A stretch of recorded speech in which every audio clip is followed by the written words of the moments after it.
Ayer tuvimos una de las jornadas más relevantes en el Pleno, llegó el informe de la Comisión de Sistema Político, varias cosas avanzaron, tantas otras volvieron también para ser revisadas. En esta oportunidad también veremos el informe de la Comisión de Sistemas de Justicia.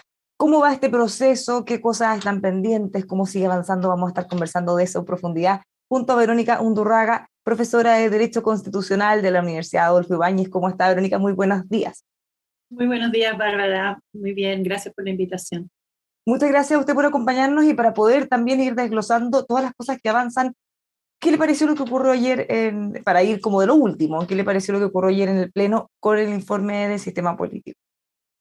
Bueno, fue un pleno muy noticioso, por decirlo menos. Básicamente, lo que pasó es que em, se rechazaron artículos que eran muy importantes para definir cuál iba a ser la configuración del sistema político, especialmente respecto de lo que se conoce como el poder legislativo, ¿no es cierto?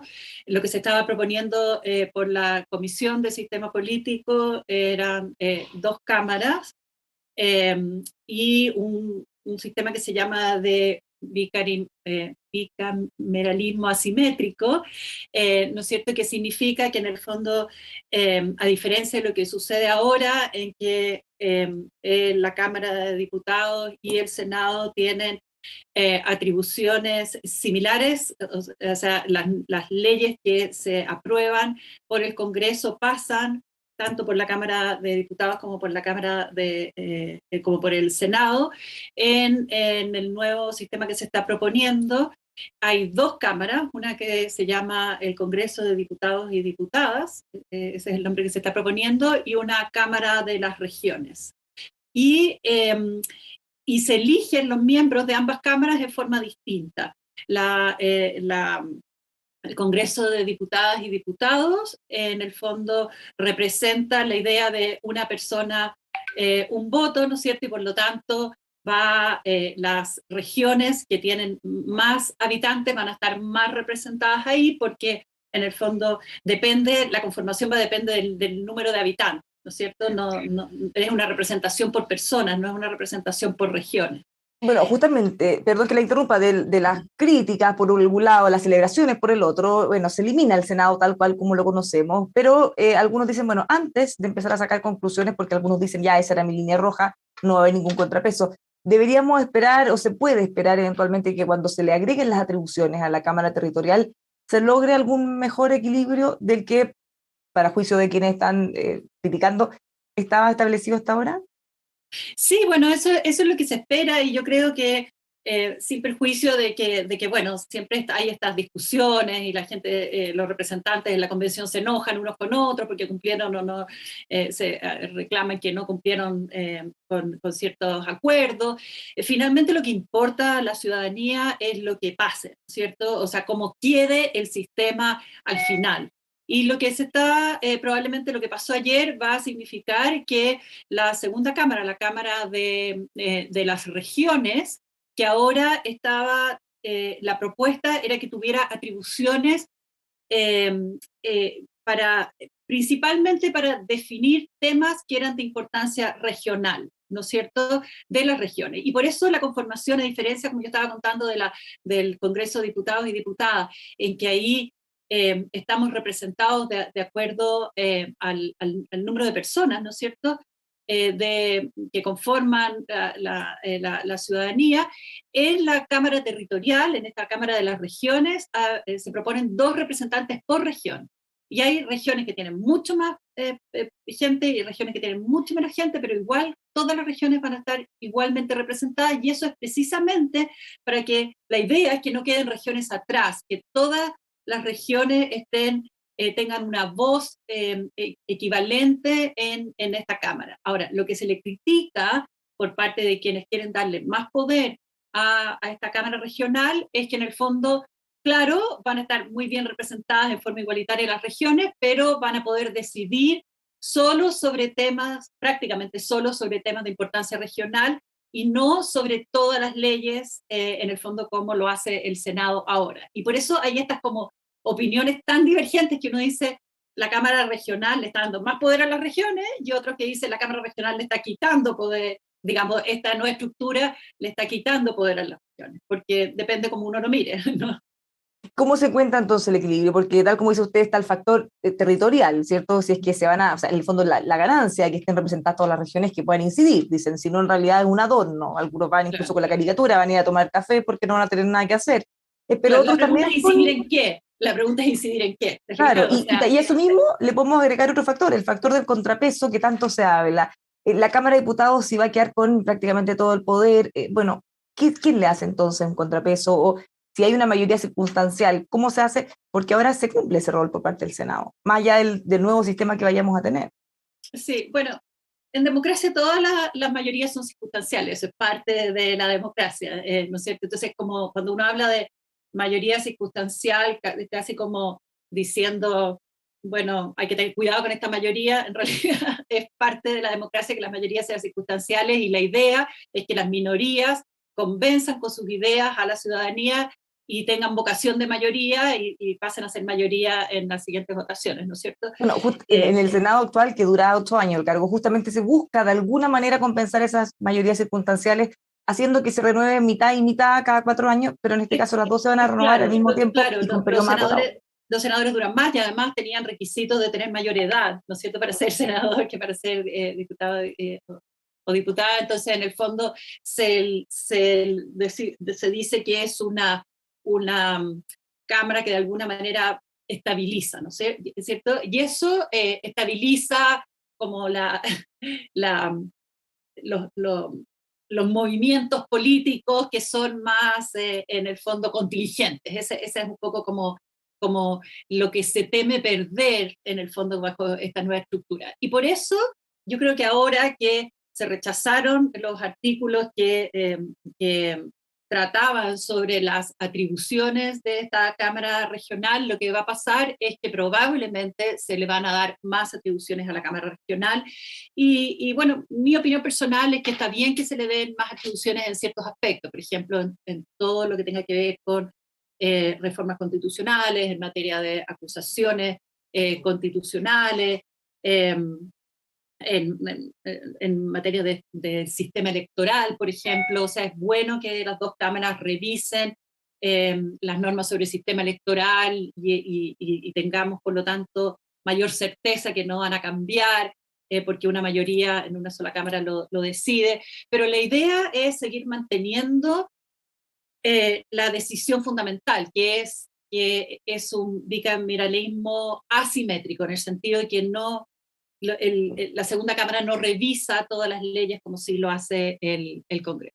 Ahora, Bueno, a hay propósito, experiencias en el mundo muy, muy distintas. O sea, hay experiencias eh, en que hay una sola cámara, o la única cámara que hay, que tiene todo el poder político, la gran parte del poder político, y funciona bien, y hay otras en que no funciona bien, porque todas estas cosas no dependen solo de las reglas son muy importantes, y por eso es mucha la responsabilidad que tienen los convencionales, pero también depende a veces como de la cultura política, de la fragmentación de política, bueno, etc. a propósito de lo que usted mencionaba de la edad, que era más reposado o no, se rechazó justamente el artículo que proponía que para ambas cámaras solo fuera necesario tener 18 años. Eso se va de vuelta a comisión para que sea revisado. Sí, bueno, la, eh, el promedio de edad de los convencionales constituyentes es bien bajo. También se propuso una norma para que para poder ser presidente o presidenta de la República es necesario tener 30 años y no 35, como ahora. Se rebaja la edad máxima que pueden tener los jueces de la Corte Suprema. O sea, ahí hay una especie sí, de influencia, yo diría que de los convencionales jóvenes que en el fondo están valorando eh, quizás ciertas virtudes de la juventud, y quizás desestimando algunas de personas con más experiencia. Yo, por ejemplo, no estoy de acuerdo con que la edad máxima para los jueces de la Corte Suprema sea 70 años, creo que es muy baja.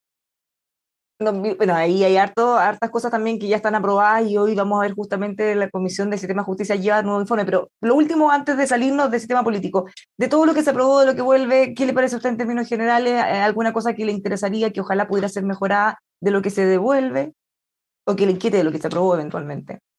Mira, yo creo que en esto lo más importante es que la ciudadanía sienta que se llega a algún acuerdo razonable. A mí, toda mi mirada del proceso constituyente es como, va como en dos sentidos. Uno es como los mensajes que se está dando a la ciudadanía, como la ciudadanía lo está recogiendo, y el otro es más un análisis más técnico de las normas, quizás si son eh, más adecuadas o menos adecuadas desde el punto de vista jurídico. Yo creo que es necesario, porque no había, yo creo que es necesario un acuerdo un poco más transversal respecto de las atribuciones de las dos cámaras. Eh, y por lo tanto, a mí me parece que más allá de todo el conflicto que puede darse 1 o 2 días y que la próxima semana se olvida, yo creo que es bueno que se fortalezca un poco más la Cámara de las Regiones, para que la gente de regiones se sienta efectivamente identificada, para que tengamos un poquito más de una sensación de estabilidad. Eh, Dentro de estos cambios, o sea, la ciudadanía le mandató a la Convención Constitucional a hacer cambios de mucha transformación real, ¿no es cierto? Pero yo creo que en ningún caso esa transformación fuerte está puesta en entredicho si es que se le aumentan ciertas atribuciones a la Cámara de Región. Yo creo que Bueno, finalmente va a ser bueno. bueno, usted hace una distinción que es muy importante en cuanto a cómo se puede ir evaluando en lo que va, en lo que ve la opinión pública, en cómo va avanzando el proceso y lo que se puede ver técnicamente. Y es complejo, y quizá ahí uno podría pensar, ya es un poco tarde quizá, pero el hecho de que haya muchas cosas que a juicio de lo que ocurre después en el Pleno puedan ser pasadas o un poco exageradas o maximalistas eventualmente, el hecho de que sean aprobadas genera comentarios negativos, genera dudas, temores.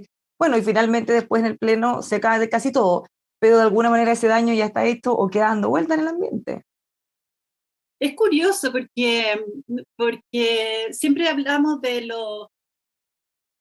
aspecto positivo de tener un proceso constituyente transparente, y yo estoy totalmente de acuerdo con eso, lo sigo reafirmando, pero por otro lado, esto de que estén todo el tiempo a tiempo real, las y los constituyentes tuiteando lo que está pasando cuando están muy enojados, por ejemplo, ¿no es cierto? También produce como un ruido en la ciudadanía que quizás uno querría que no existiera. Ahora, eh, creo que la solución no es empezar a tener acuerdos a puertas cerradas, porque ya no están los tiempos para eso, pero realmente yo creo que nadie previó como ese efecto secundario de, de, de la conexión permanente y al tiempo, ¿no es cierto?, a través de las redes sociales, de lo que está pasando en la convención, porque además hasta ahora hemos discutido temas que son más bien orgánicos y temas, bueno, y algunos temas de principio, pero que son temas súper técnicos. Entonces la ciudadanía se queda con la mejor cuña de las y los constituyentes, y hay gente que es experta en hacer cuñas, pero no necesariamente son muy rigurosas en realidad en, para reflejar la realidad, ¿no es cierto? Entonces, yo creo que necesitamos, hoy día leí una entrevista muy buena a Katia Araujo, y ella decía en realidad lo que la sociedad necesitaba era como un diálogo social ultra fuerte, ultra profundo en el fondo, y eso requería tiempo, y lo que tenemos ahora, porque bueno, porque los tiempos de proceso son así, porque las negociaciones políticas son así, son negociaciones muy irritadas, ¿no es cierto? Y eso se traspasa al ánimo de la ciudadanía y eso es preocupante. A ratos pareciera, o dicen los críticos, que en algunas de esas negociaciones, que además son con muy poco tiempo, porque estamos hablando de temas que son muy complejos, que muchas veces no entienden ellos mismos, no son todos expertos y eso está perfecto dada la composición, pero claro, cuando hay que negociar algo muy rápido, muy poco tiempo, muchas veces se termina diciendo, bueno, ¿qué quieres tú? ¿Qué quieres tú? ¿Qué quieres tú? Y al final se junta todo y cuesta que eso termine siendo un engranaje más o menos coherente. Bueno, sí, va a haber un gran desafío ahí de después tomar las normas que pasan al borrador de constitución y hacer un borrador final coherente para presentar a la ciudadanía. Ahora, a la ciudadanía hay que, de alguna manera, yo creo, como tratar de explicarle las decisiones básicas, ¿no es cierto? Que eso es lo que importa. No porque yo esté, por supuesto, toda la información tiene que estar disponible, pero la gente tiene una capacidad de absorción de información que que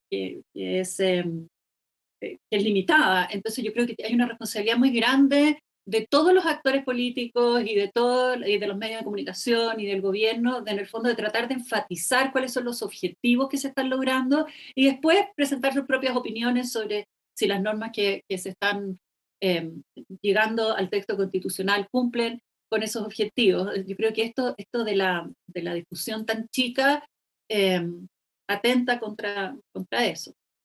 ¿Qué espera de que ocurra en la comisión, en el pleno, en realidad, con el informe de la Comisión de Sistemas de Justicia? Hay varios temas relevantes que se van a ver, Banco Central, Sí. entre muchos otros. Bueno, parece que se anticipaba, según estuve leyendo, se anticipaba que se rechazara quizás en general o muchas de las normas de la Comisión de Sistema de Justicia. Y eso, bueno, eso lo único que significa en realidad es que va a seguir siendo conversada, discutida, tratando de lograr mayores consensos. Hay hartos problemas ahí en esa comisión, unos que no son tan problemas y que sean mediáticamente presentados como problemas y otros que sí son problemas reales, ¿no? Ahora, es bueno que lo digan antes o lo anticipen, porque varios convencionales han dicho, tranquilidad, lo más probable es que incluso ellos mismos llaman a rechazar, dado que han tenido tan poco tiempo para poder conversar, que no han llegado a acuerdos. Entonces, desdramatizar que en el fondo no es un fracaso, no es que le hayan rechazado todo lo que había un acuerdo, sino más bien tener más tiempo para poder discutirlo No, claro, mejor. es el proceso, ¿no? Es el proceso. Llegan, tienen que presentar en una determinada fecha un informe, lo presentan como está y simplemente dicen, mira, este informe no está terminado, no está bien finiquitado, tenemos más que seguir conversando y por lo tanto se ponen de acuerdo para rechazar, si no es más que eso. Y en el fondo, bueno, el sistema de justicia, sobre todo en las polémicas que ha habido en los últimos días, hay varias cosas que se han corregido. Y ya ha habido información en la prensa, incluso de parte de profesores que estaban desactualizados en el fondo, diciendo, por ejemplo, el, el Consejo de la Justicia era, era una muy mala idea por la conformación que tenía, porque tenía solo eh, 6 jueces 6 de inicialmente, se cambió a 17, 8. claro, 6 de 17 miembros que eran del Poder Judicial o jueces titulares. Bueno, eso ya se había cambiado cuando se hizo esa crítica y además se arregló, y esto muy bienvenido porque si no era muy riesgoso efectivamente, arriesgó la redacción porque esta revisión integral que hace el Consejo es una revisión de gestión, se dejó claro que era una revisión de gestión y no una revisión de las resoluciones judiciales. Lo más importante, digamos, en el sistema de justicia, lo más importante es que los jueces mantengan su independencia. Y eso por ¿Usted la cree que se forma da con lo que que ha aprobado evolucionó hasta la ahora? norma, eso se permite. ¿Ah?